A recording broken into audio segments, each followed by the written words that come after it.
to wrestling and welcome to the Smackdown Synopsis for October 23. New Day kicked us off. I think they've kicked us off the last couple of episodes actually. 5-time champs.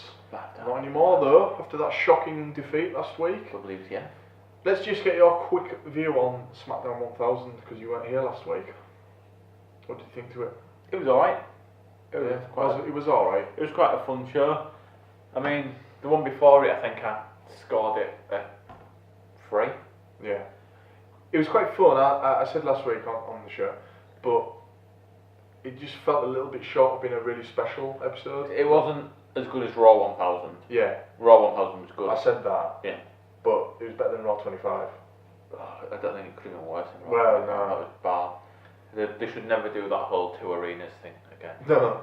Bad. Anyway, so on Smackdown 1001, as I say, New Day kicked us off and they make a joke about Big Show flipping between heel and face more times than a flapjack. Which I think, don't they call pancakes flapjacks? So, I don't know. yeah, I don't know. It's Weird American things. No. So Kofi Kingston says, I'll take on any of those boys. Yeah. So it ends up being Big Show. Also, why is the Big Show get involved in this? Like, where? I think because the Saudi blokes probably said, I want Big Show on this thing. Yeah, probably. That's literally what it'll be. And they needed to find him Something to do, yeah. If that Saudi show even goes on anymore. Well, it must do now. We're getting it's within weeks now, isn't it? Yeah, not far away now at all. So yeah, it ends up being Big Show versus Kofi, which is really unfair. Yeah. Choke slams him 3 times, and then all the team members get in the ring. Yeah. Match gets thrown out. Yeah.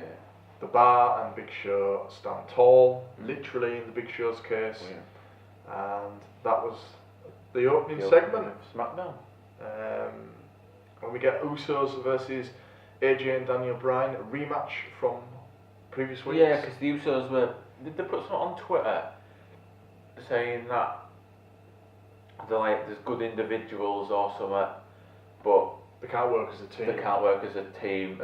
No one can work as a team as good as the Usos or something. So led to a rematch. Yeah, and Corey Graves mentions on commentary how the Usos will want to win for Roman after the news that we got. Yeah. And just how these Shield brothers did, but there was no mention of the two. And I was like, I don't know, it was weird. Imagine if they just forget about the whole turn and they're back to be mates next week. Yeah, next week. Probably will. Yeah. Knowing WWE. Yeah. They've done shit like that before, haven't they? Yeah. AJ and Daniel Bryan actually get going in this match, and they're in sync and they're doing things all synchronised, and they've got the upper hand. Yeah. Then it goes to commercial. AJ goes for the phenomenal forearm. Yeah. Nearly hits Daniel Bryan. Yeah. But he doesn't. He stops himself just before that happens. But then he does a Pele kick. Which hits Daniel Bryan. Yeah. Misses the Usos. Hits Daniel Bryan. Usos win off the incidental contact, as they say. And this leads to a backstage segment with Daniel and what's he called? Alan. AJ. Oh, is it Alan John? Alan John, yeah. Something like that. I said Daniel, so I wanted to say yeah. AJ's first I think name. it is Alan John. Yeah. What I forget the other woman's name. I can't remember her name. She asks if it's all legit between them, if everything's okay. Daniel Bryan says that did one of the Usos hit AJ on the nose? And AJ's like, wow, what are you talking about? And he's like, because your nose is getting bigger. Yeah. Because the Pinocchio thing. Yeah. It's really childish. Yeah, it is. Then he does a too sweet. Yeah. It's quite funny. Also, why does Daniel Bryan keep calling himself Mr. Small Package all the time? I don't know. It might be something to do with. Also, why, when you've got a tag team, and it's one of the things that I don't like. It's like, just because you've got a new tag team, it doesn't mean you have to keep missing the moves and hitting each other with the finishers. Well, it's just a thing that they do, isn't it? When it's this face versus face thing, Yeah. isn't it? Yeah. It's like, oh. It's like, what do we do? Well, we'll just do that. We we can't possibly work together and wrestle without doing a finish on each other for some reason. It's just a story that they like to go with, isn't it? Yeah, after this little segment, it cut back to the commentary, and Corey's sat there looking all smug because he keeps going on about how like they're trying to get one up on each other. I thought this was a funny little. The commentary team have actually been really good in this week's episodes. Then we get a section where Charlotte was at the performance centre, and she's talking to all the rookies. Becky interrupts during her little speech that she's doing, and Becky attacks Charlotte. They have a mass brawl. Yeah, because Becky's saying like, "Oh, why are you doing it? Why do you want to learn from her when I'm the champion?" Well, she's got a point. True. The rookies have to restrain them, which I thought was quite funny. Then there's like another little video after this of Charlotte in the arena. Charlotte saying she'll beat a friend who's lost her way. Yeah. I thought it was alright. Yeah. Then we get Rusev versus Aiden. Aiden sings his way down to the ring at Rusev, and then he says about how Lana could have had an Aiden night again. There's a bit where he's pointing, Aiden, he's pointing at Lana, and he's saying, "This is because of you, you got in the way." Lana throws her shoe at him. I thought that was quite funny. Then we get a match kick. And Aiden taps out to the. It is the accolade, isn't it? Yeah. I thought I'd put the wrong thing down. It is a. Was I the only one that did not like this segment? What didn't you like about it? Well, they've been building this for a few weeks. It did seem quite throwaway. And then I thought they'd like at least do it at a pay-per-view match, like because like Aiden's been like saying stuff, then managing to get away and stuff like that. But it just seemed really rushed. They like rushed it in, and then Rusev beat Aiden like within like under 2 minutes. I just thought they should have kept it going till even just like. Well, they might have it, but I know what you're saying. Even at the next pay-per-view, but now it feels as though like Rusev's beaten him, done, like that. That's the whole thing done. Whereas I think they could have just kept it going, built the story up a bit. They just seem to rush it a bit, and then to have the match lasting like 2 minutes. It did seem a little throwaway, I must admit. He left the accolade locked in a little while after after he tapped the but a little bit of something. Yeah, it just seemed a bit, like you said, a little bit too throwaway, really. For like, it was one of the main things on Smackdown a couple of weeks ago, and now it was just a throwaway quick segment, weren't it? Miss TV with Rey Mysterio. This was good. You liked it? Yeah, I liked what Ray said. Go on, what bit? When he said he thought he was going to be on Truth TV. I thought that's what you might say, Miz was telling him how things have changed and nobody roots for the underdog anymore, which kind of goes back to what he said to Daniel Bryan. Yeah. They're like larger than life stars like himself. And then that's when Ray says the Truth TV. Yeah. I thought I was going to be on Truth TV. Miz attacks Ray with a cheap shot. Goes for the 619 because obviously Ray fights back. Miz rolls away, gets away from it. Commercial break. Match is made official during. He does that thing again where he baseball slides, but like on his front. Well, it's not a baseball slide. What would you call it? He just slides and then like. What's that called? What's that move called? Is it a new move? I don't remember him doing it. I don't know what it's called. It's weird. It looks really weird. They have a bit back and forth. Ray goes for the 619 again, but Miz evades. Counters galore. Then Ray finally hits 619 and then a splash and wins. Now, is that a new thing as well? Because I thought he used to do a different move after the 619. No, I thought he used to do like a Hurricane Rana thing. No. Into a pin. No, he's always done that, hasn't he? 619 and then he's on the outside and then he splashes on. Right, I thought he used to do a Hurricane Rana finish. No, I don't think so. So, yeah, this is obviously a prelude to the World Cup. Yeah. Then following this we get, well, it's supposed to be a tag match, But then all the women come out. Yeah. Yeah, so everyone's out there basically, and it's like what we were saying in the last episode. It was literally a segment to get all the women out to remind them that Evolution is this Sunday, which there was literally no build up to it on on SmackDown at all. No. You've got the Charlotte and Becky like little bit, but that was it. Yeah, it's kind of like a mini Royale, but Yeah.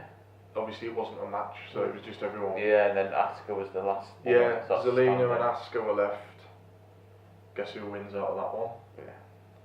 So, wasn't into this either really. No, I think it was just sort of one of those Like, segments where it's like, get all the women out, oh yeah, Evolution is this Sunday, buy it. I liked, the only bits that I did like was when they were all coming out, and,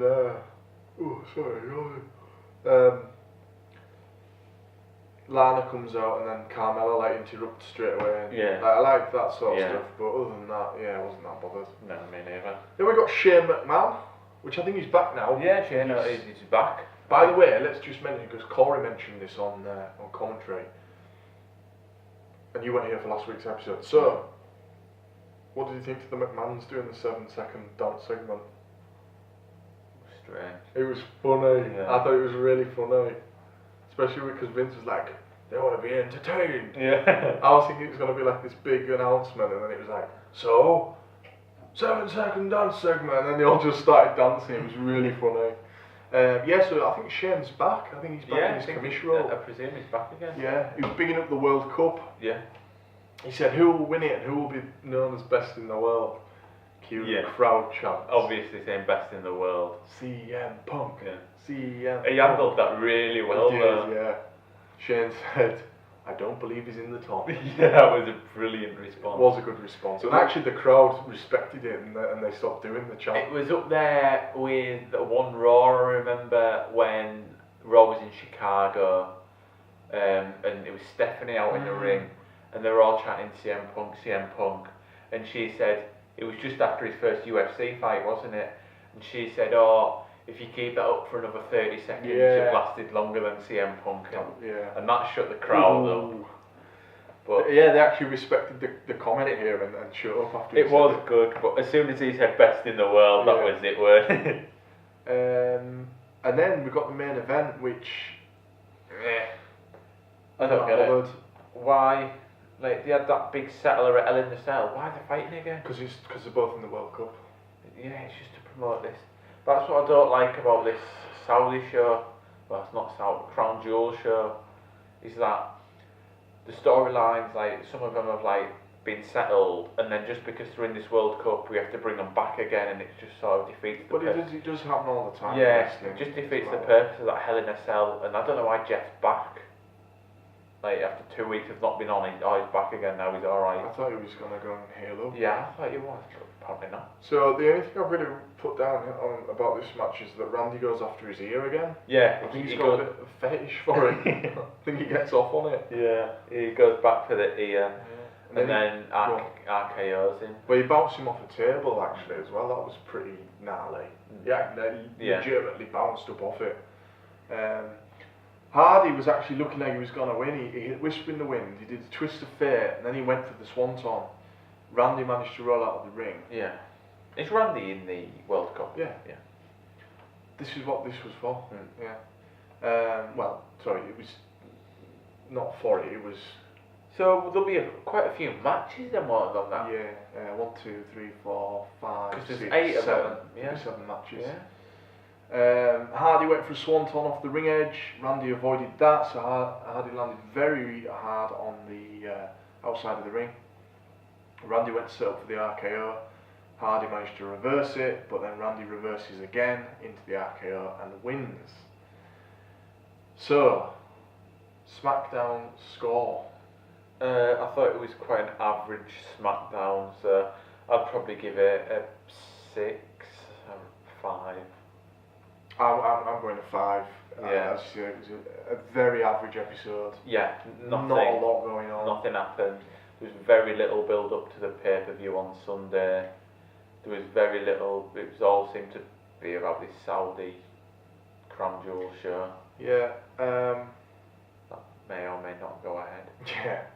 So, yeah, average episode. We'll have to see hopefully it bounces back in the next episode. Yeah. Well, imagine if they'll have to do something, won't they? Because imagine if this Crown Jewel gets cancelled.